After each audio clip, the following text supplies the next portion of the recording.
You better run fast. I need like 8 racks. I want blade make big gap. I'm crazy, I'll admit that. You better run fast. I need like 8 racks. What's good, y'all? Strokes here, come back and drop another video. Today we're going to be reacting to I Hated Working With This Guy by Young Don the Sauce God. If you're new, subscribe, and I'm starting in 3, 2, 1. There we go. And that's when I decided that I hate this dude. You know, if you want to finesse the system, suck up to the bosses, jerk off all day in other departments, and gossip like a teenage girl, fine. But give me my goddamn credit.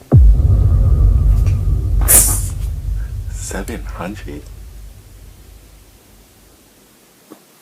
So I worked a few jobs before I became a YouTuber, and to be honest, that's pretty good. A part of me kinda misses it, because once you're out of school, the workplace is the last place where you don't have to try to make friends. You know, like at school and at work, making friends just kinda happens. When you're forced to be around the same people on a regular basis, it's only a matter of time before you start finding things in common. I mean, how many best friends and relationships have been the result of just being randomly placed in the same room as somebody else because of a class or a job?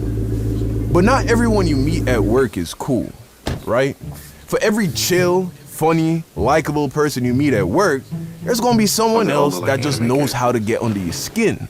Well, today, I'm gonna be telling you a story about a coworker who I really grew to dislike. So, a lot of you know that technically my first real job was working for McDonald's back in Broward, Florida, my junior year of high school.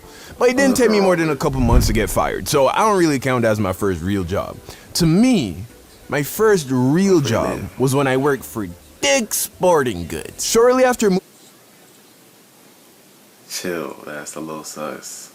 The way you said it was a little sus. I'm not moving to California, right after I graduated high school, I realized that I needed a job. And I had just started dating a girl whose big sister was an assistant manager at the Dick's Sporting Goods. So my girl pulled some strings, and within a couple of weeks of applying, I get the job. So I show up for my first day of work, I meet a store manager, cool dude, he gives me the rundown, and then he shows me around the team sports department, Why does he look like which was the department that I was going to be working in. And that's when I met Mark, the supervisor of the team sports department. And Mark was a kind of person I had never met before. He was like a TV character, you know? Like, his personality was like a guy straight out of a sitcom. Also, didn't help, he looked just like Jonah Hill, bro, I swear. Anyway, I liked Mark when I met him, personally.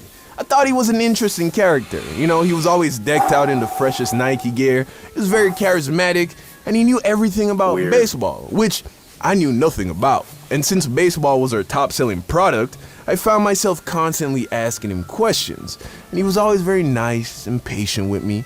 So I was rocking with him. One day, I walked to the back of the store, you know, the behind-the-scenes part. I went to the back to print some signs for some products when I saw Mark chilling in one of the little office rooms with this other employee. I overheard their conversation, and I realized that Mark was sneak dissing one of the other employees. He wasn't saying anything. Oh, he's dissing. Nice, you feel me? Which happens at work. But what I didn't like is that I've seen Mark being really chummy with the person he was talking about. AKA, to me, it seemed like he was being fake to that person. Which, right away, I didn't like. Because I don't like fake people, even if it's not directly to me. Because if I see you being fake to someone else, how am I gonna know if you're being real with me? You could be the most rude, offensive, insensitive person. Nah, hold up, because that's a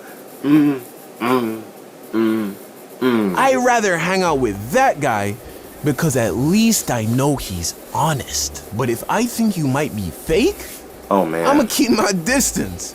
So I started to do that. But I still liked Mark as a coworker. I just knew right then and there that we were never gonna hang out outside of work.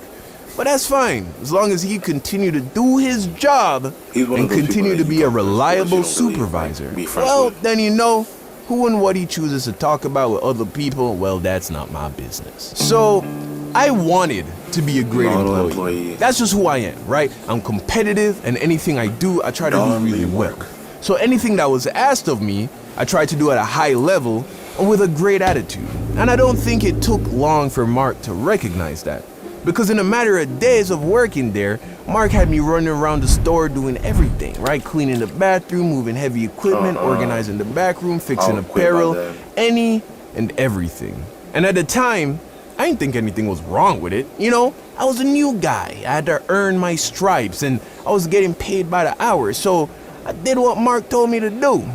But the longer I worked there, the more I started to notice that Mark wasn't around his department very much. He spent a lot of time in the back office, chopping it up with the store manager. That, or he was in the golf department playing on the golf simulator. And after a while, I realized that this dude was just offloading all his work onto his subordinates. Eventually, other employees started to let me know that this is just what he does. So one night, I'm closing the store after a very busy day, and my department was in shambles, right? And when you're closing, you're supposed to leave it looking close to perfect for when the store opens in the morning. But that day, Mark had the midday shift. But because he was busy jerking off in the other departments... Wait, huh? I said, huh? What? He ain't helped me clean. And because he wasn't there, I had to do all the customer service. So no one was cleaning the department. So when he clocks out some hours before me, I'm the one stuck cleaning the entire department that has been a mess for the whole day. But I accepted the challenge. I was literally running around the department, cleaning as fast as I could. I did all the go-backs, I tidied up the storage room. I went off, okay? And by the time I clocked out, my department looked amazing. Fast forward to the next day, and both Mark and I are opening. And the store manager was giving us the rundown from the previous day. And apparently, my department made a ton of money, right? Way over projection. So of course, he's complimenting Mark and doing a great job and still managing to keep the department clean so that I had a easy close. So now I'm standing there thinking, this dude ain't do jack. Better give me some credit. I made those sales. I cleaned the department. I better get some recognition. But Mark just took all the praise. Didn't show me any type of love for carrying the team like LeBron in the fourth. And that's when I decided that I hate this dude.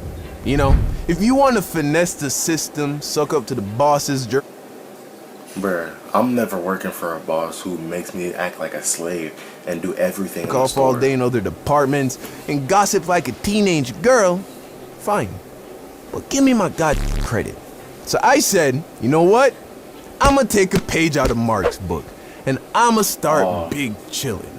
Cause I get paid the same regardless. And if I can't get my pat on the back at least, I'ma take a sat in the back and play on my phone. But here's the funny thing about that. When I stopped working as hard, my life got harder. Because you may not get credit when you make everything go right, but when things go wrong, best believe you get everybody's pointing their finger at you. And I tried not to be the blame other people, point fingers kind of guy. So I wasn't about to start complaining to the store manager about Mark, especially since I knew that Mark had spent the last year greasing this dude up. So after I realized that not working hard on the clock wasn't getting me the sense of justice that I wanted, I went back to working hard, but this time for me. You know, I didn't care if I wasn't gonna get the credit. I still wanted it, but if I didn't get it, whatever. Mark continued being Mark, and that's how things went for a while. And I thought that's how things were gonna stay. You gotta stand up for yourself and but speak one up. day, I hear that Mark is putting in his 2 weeks. Apparently, he thought he was gonna get some promotion, but turns out that upper management saw that Mark was a poser and gave the position to someone else. I guess he didn't like that. So eventually, he leaves, leaving his job up for grabs.